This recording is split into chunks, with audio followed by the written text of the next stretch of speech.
Welcome back to Parent Squad. Summer is here and that means more free time for the kids. So how are your kids spending it? Well, for a lot of children, that means more screen time that may be unsupervised. June is Internet Safety Month, so it is a great time to talk about how to keep kids safe online. So here to help us do that is Amanda Swert. She is a Prevention Education Coordinator at Prevent Child Abuse Indiana. Amanda, thank you for being here. Absolutely. Yeah, this is just a really important topic. You know, our kids have more time, even if they are involved in activities. They have more time than they normally do. And as far as parents, many of them are still working. So inevitably, there's going to be more screen time here. So we know that the internet can be dangerous. Let's talk about some of the numbers you're familiar with. Sure. So while the internet does offer incredible opportunities for learning and connection, it also exposes children to risks that previous generations never had to navigate.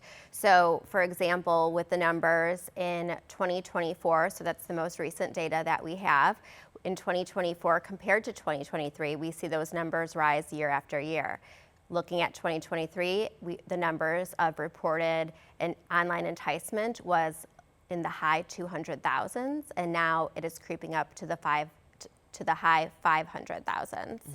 Okay, so it's important for parents to just be aware of the numbers and the trend that's going on right now, and so that they can, well, awareness, but better protect their children. And because we're so far removed from social media, obviously, you know, millennials and 30, 40, 50-year-olds use social media and the internet differently than a teen or a younger child does. So can we talk about some of the most dangerous apps that you're seeing for children? Sure. So I always caution parents against focusing on one specific app just because trends change pretty quickly. Instead, I do encourage families to look for certain features that increase the risk.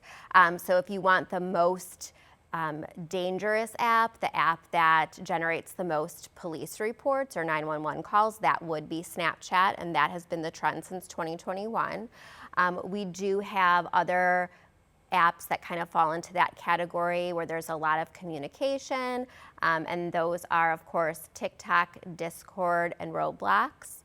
Roblox is also a very emotionally charged app because you can't pause that game. So whenever there is a little bit of parent intervention there, we see that kids get very defensive just because they know that they could lose if there is a pause or if it's taken away from them or if there's a moment where parents want to intervene.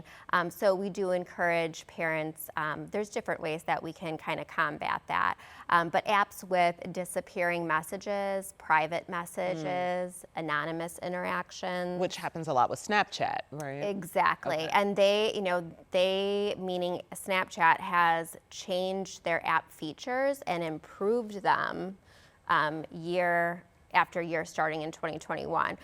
So we as parents and caregivers, we have to also improve our prevention practices as well. Okay, so obviously parents are hearing these numbers, they're hearing what you're saying. So how can they combat that? How can we help them? Because, you know, your initial instinct is like, okay, we're gonna cut all of this out. But that's not always, I mean, I guess anything's possible. I want to say it's not always possible. That's a difficult thing to do because you want to shield your child, but the internet and social media, I want to say fortunately and unfortunately, it's here to stay. We have to be able to help them navigate some of these apps and this digital world. So do you have some tips that can help parents? Sure, and you like exactly what you said. It's not going away. We've put some parameters in. The Governor Braun, he's done an excellent job of kind of changing what the digital landscape looks like during the school day, bell to bell. However, we know that the internet is a 24-hour, 24/7 ordeal. So I would say one of the most important things we can teach children is to trust their instincts. Red flags that could include under this category of looking out for different things would be someone asking them to keep conversations secret, requesting personal information from your child, wanting to move a conversation to a different app, asking for photos, offering gifts or money, lots of fake scams that we have to navigate as adults, and kids unfortunately have been put into that environment as well. There are multiple account features, especially on Instagram, so we can have there's that higher probability that there would be fake accounts.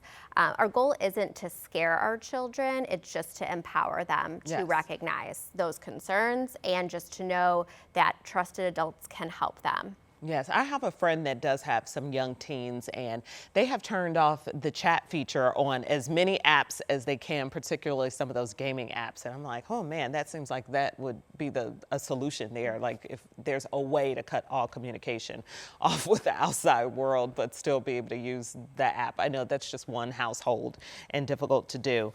Okay, so we want to get them to recognize the red flags and teach them what to do when they see it. Also, are there some ways that parents can monitor their children's online activities? Oh, yes, absolutely. So I would say it's more of a two-part process. We have the monitoring piece, but we also have the communication piece, right?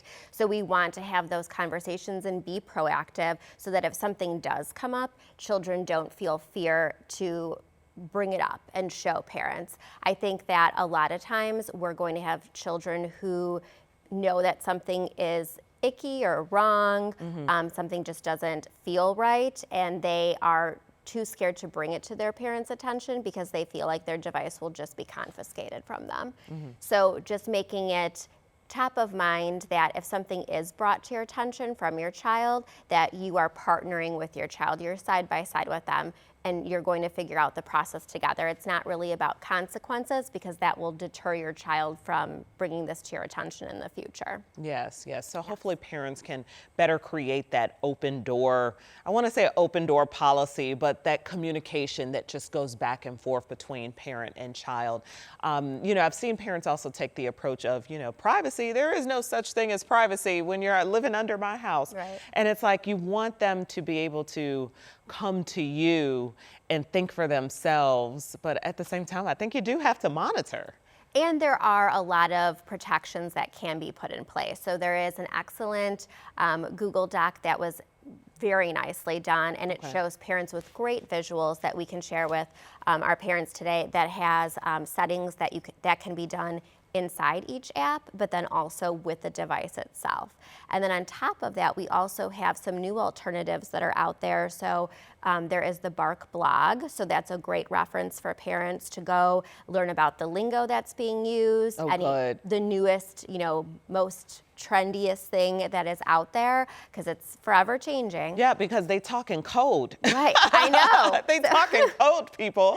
So we have some workarounds for parents in that regard. But then also we do have the Bark phone that you can look into a little bit further.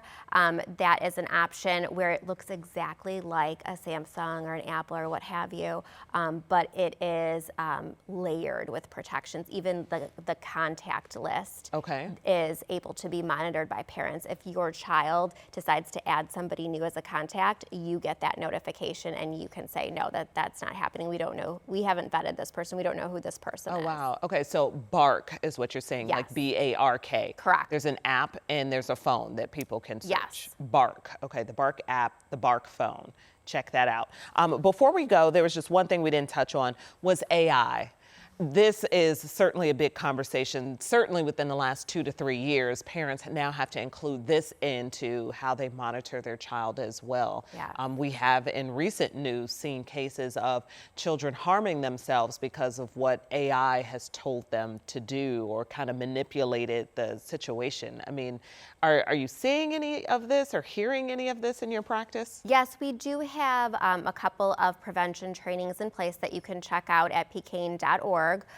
But we also like to just be really proactive, and if we notice that there was an image that was taken, it could be a real image that's then taken with and used with AI to create a fake image and distorted in some way. But now we have new legislation that we have the take it down law. So if you are coming across a picture that's being used in an incorrect way, then you can go on the cybertipline.org and you can request that that photo is taken down. Okay. So just being aware that real images can also be distorted with AI. And then before you go, I think it's also important to talk to our children about responsible internet safety, responsible social media usage, because we've even seen across the country people being held responsible if they are the ones doing the bullying or creating images or sending photos around, that they can be held criminally responsible if they are not using it in an ethical manner. Yes, the best thing to do is to be proactive and to be upfront about anything that you are seeing that seems a bit off or doesn't look correct. So this is for parents and for kids. If there is something that you are sent, if there is an image that you're sent, or there's an account that seems suspicious, then please go to cybertipline.org.